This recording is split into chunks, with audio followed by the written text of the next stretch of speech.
last 10 years, I've been working with John in a kind of slow, collaborative attempt to bring organised labour and the labour movement closer to the environmental movement and the green movement. And that, of course, has speeded up recently with the publication, as you all know, of the IPCC report, which has kind of put some more energy or a rocket up the arse of everybody, really, because the lines from the IPCC report are fairly kind of seared into everyone's minds by now. The world faces severe, pervasive, irreversible damage from rising greenhouse gas emissions, leading to rapid, far-reaching and unprecedented changes in all aspects of society. And so the collaboration that we've been trying to build over the last 10 years is more urgent than ever. Collaboration between progressive elements of society, particularly between social movements like organised labour and like the environmental movement. And I wanted to talk a little bit about the politics of the just transition as well, because we can come up with all the ideas and the plans and the statistics and the graphs and the data, but there's a massive political challenge that we face as well. And particularly between the green and the red, if I can call it that, because there are some significant suspicions and even antagonisms over the last 30, 40 years between these very important social movements that really do need to be working very closely together. When I come from a union, Unite, my Unite Archaeologists t-shirt, for those who don't know, archaeologists in the Republic of Ireland are all members of our union because they're all on 0 hours contracts with minimum pay because Ireland decided to privatise its archaeology. But I also come from a union with members in heavy industry, in mining, in extractive and polluting industries, in transport, in nuclear power, in airlines. All of those industries are going to face massive challenges over the next 5 to 10 to 15 years.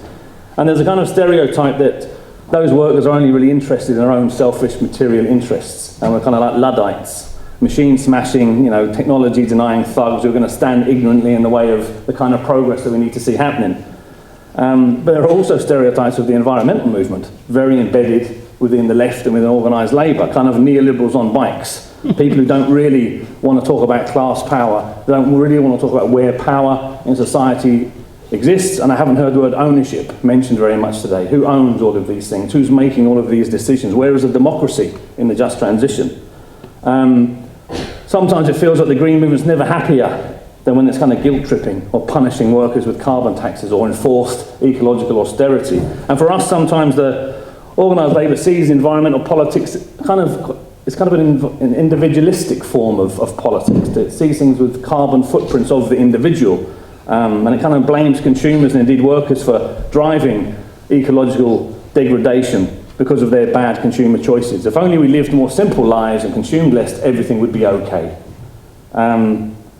But the politics of limits and less is a really hard sell in working class communities that have suffered 40 years of neoliberalism and 12 years of austerity. And if you consider the majority world, or the third world as people still call it, selling degrowth and limits to people who have been already dispossessed of their land and their resources by us in the West is a hard sell too. And that kind of consumer individualistic environmentalism only really appeals to a fairly comfortable, well-off, middle-class group of people who have the space and the time to consider their bad consumer choices. Under neoliberal capitalism, and particularly under austerity, the bulk of society doesn't feel any guilt, or they don't feel complicit in the destruction of the planet because they're facing daily challenges to meet their basic needs, because they're more insecure, they're more vulnerable, lives are more precarious, they're more in debt, the threat and vulnerability to unemployment exists all of the time. And so those stereotypes prevent the collaboration we need to see happening, but there are very real ideological antagonisms as well that need to be talked about in public forums and privately between these crucial social movements. So Greens and Reds, I suppose, therefore, and other progressive elements of society need to reframe our politics away from that dichotomy of jobs versus the environment. And progressive forces need to come together to talk about different kinds of economics, different kinds of society, but not one couched in the language of limits and less and punishment, but actually the economics of abundance, the economics of more. But more what? Well, more and better housing, more and better jobs, more free time with my family, more healthcare, more and better education. That's the language we need to talk about, the creation of a different kind of society.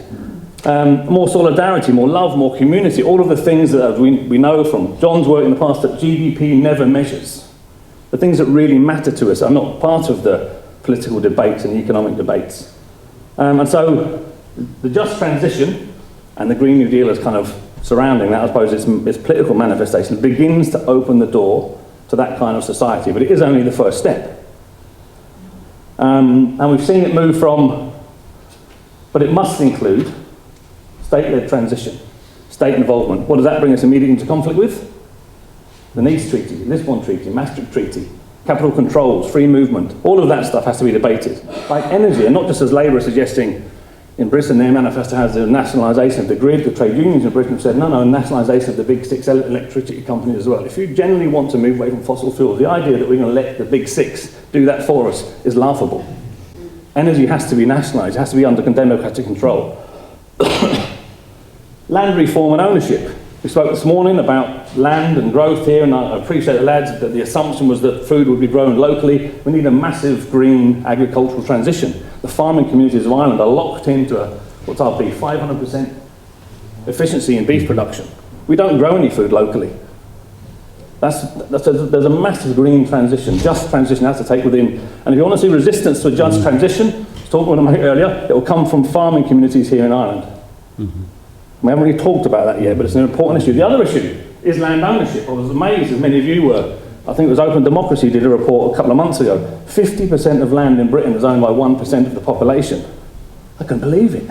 50% of all of the land is owned by one. That has to be under democratic collective control. If we want to save our rivers, our forests, our biodiversity, well, that has to be held in common. It has to be protected from unsustainable exploitation. And we cannot rely on private owners to do that. And of course, we've talked about it, a just transition and a green industrial revolution in all economic sectors of society, creating all of those hundreds of thousands of green jobs that we all want to see happen so much. But when you say that to people, you're going to hear one phrase back, and we do this all the time. We talk with trade unionists and communities, you'll hear that. But how are we going to pay for it? Now, the idea that we can avoid to do something else, of course, there isn't anything else to do. We have to do this anyway, so we have to find a way to create this, to finance it. But the economic orthodoxy of the day tells us, well, if there's no money in the state, it's like a household budget, all that nonsense about handbag economics, that you have to balance your budget, which is absolute and utter nonsense on an economic level. But it's become so rooted in economic orthodoxy that you can't really talk outside it. The Overton window controls your thinking about finance and economics. And we have to bust that window wide open. I'll give you one example from the orange bullfrog that currently controls America. And it's only one example, and I'll give you the example within the current confines of how we mistakenly understand how states work in terms of tax and spend and fiscal responsibility, which is all crap, by the way, but we'll just pretend it's real for the moment. $1.5 trillion tax cut 18 months ago in the States, and the slashing of corporation tax. In America, Trump's tax cut is a gift that keeps on giving. The American capital loved it. Of course it loved it. It got 1.5 trillion tax cut back into its pockets. Well, if you compare that to one aspect of the just transition, the American just transition under Bernie Sanders, the idea, and part of it is to give everyone a job, to employ people who want employed to do socially useful things. And as you've seen, if anyone's been to America recently, its infrastructure is crumbling. Yeah. Outside of the neoliberal cities, if you go to Belfast, if you go to Bristol, if you go to Dublin, the city centre's nice and shiny. Half a mile out, it's just fucking devastation. There's plenty of work needs done, by the way, and there's plenty of people to do the work. So who employs them? Well, the states can employ them. In America, that would mean 4 million jobs. So it can be done. How did they do it? One of the ways they did it, which speaks to the lunacy and the nonsense of fiscal responsibility and debt to GDP ratios and deficits and all the rest of that crap. We were told money doesn't grow on trees. Mario Draghi, he said we can't simply print money. And what did he do then? Quantitative easing, the magic money tree. And it revealed for the first time actually an awful lot about how money works in this society and who controls money supply, who controls investment. And there is an argument and a lot of work to be done by all of us about how money works, how money supply works, how money is created, how value is created, and who's in control of all of that, because we're not. The control of that lies in private hands and in private interests, to the point where the whole world can mobilise 50% of world GDP to preserve a failed system.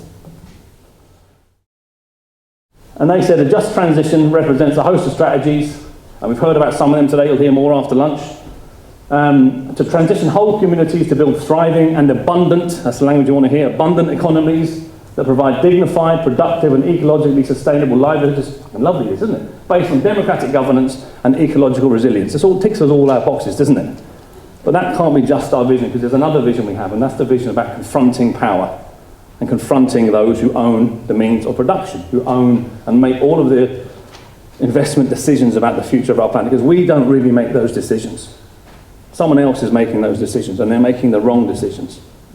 And this is from David Schweikart, who's an American eco-lefty bloke. He said, we will witness another sustained challenge to this most peculiar economic order. We're seeing it now.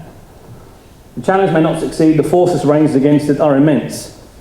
But it's becoming ever clearer that because getting beyond capitalism is the best hope for our species and others, the attempt will be made. I'll leave it there. Thanks very much. Go on, Mikey.